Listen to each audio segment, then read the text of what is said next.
कि आप हमारे नाजरीन के साथ भी ये शेयर करें कि आप बाय बर्थ डिसेबल नहीं हैं।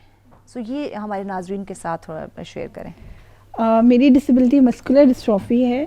बेसिकली ये जेनेटिकली प्रॉब्लम होता है। डॉक्टर्स कहते हैं कि कज़न मैरिजेस की वजह से होती है। मेरे मदर फादर जो है फर्स्ट कज़न्स हैं और हम 4 बहन भाई हैं और चारों ही फिजिकल डिसेबल्ड हैं। और मैंने जो, क्योंकि मेरी वर्किंग अल्हम्दुलिल्लाह काफ़ी सालों से मैं डिसेबिलिटी पे काम कर रही हूँ, तो मैंने देखा है कि जो डॉक्टर्स कहते हैं कि कज़न मैरिजेस की वजह से है, ऐसा नहीं है।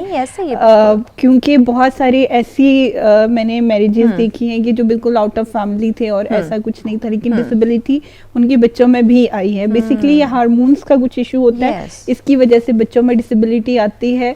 तो मेरी डिसेबिलिटी भी बाय बर्थ नहीं थी, मैं बाय बर्थ बिल्कुल नॉर्मल थी, जैसे आम बच्चे भागते दौड़ते खेलते कूदते हैं वैसे थी। और एक टाइम के बाद आहिस्ता आहिस्ता जब मेरी मसल्स डैमेज होना शुरू हुए तो चलते चलते गिर जाना। कितने साल की थी आप? ऑलमोस्ट 10 इयर्स की एज में जो है ये बीमारी शुरू हो गई थी और स्वेयरली होते होते अब 6 साल हुए कि मैं प्रॉपर व्हील चेयर पे हूँ।